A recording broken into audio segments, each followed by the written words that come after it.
Traci Lords, who was a former porn star.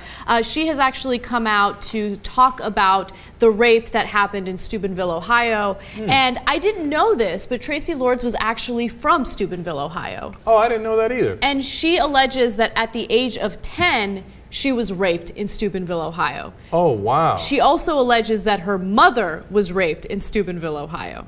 Now, wow, that's an amazing story. It really is an amazing story. So she claims, and she wrote this poem about it.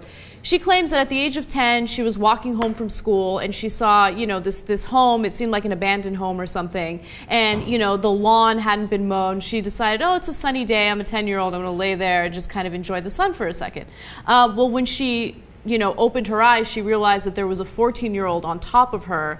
And at first, she didn't understand what was happening. You know, she's a 10-year-old. He was like caressing her hair, and she's like, do I like this? Do I want this? And then he proceeded to rape her, which that's what she did not want. Obviously, she didn't want to have sex with him. And, you know, he forced himself on her, and, you know, she's alleging that he raped her.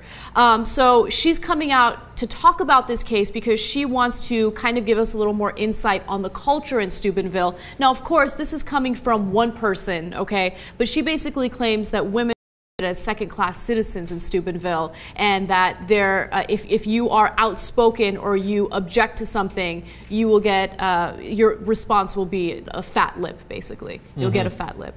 It's amazing what kind of culture it can be in different areas and how pervasive it can be. Now, look, you can say, hey, that's a case that was from a long time ago. There's a new case. But when you piece it all together, for example, the kids were called a rape crew, and people knew that, and no action was taken, you know.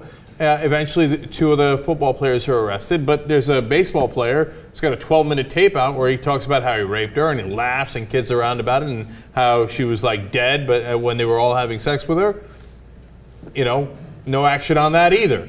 And then you have the community seemingly rallying around and saying, hey, this is not a big deal, etc., instead of saying, hey, maybe we need to do a little bit of self-reflection, because at least for some in this community, for a long, long time, there's been a culture that has been permissive about rape, and we got to change that to protect our citizens, our daughters, our wives, our children. I mean, it's really surprising to find out that in this day and age we still have this and what people live through. And maybe I shouldn't be surprised, but I am.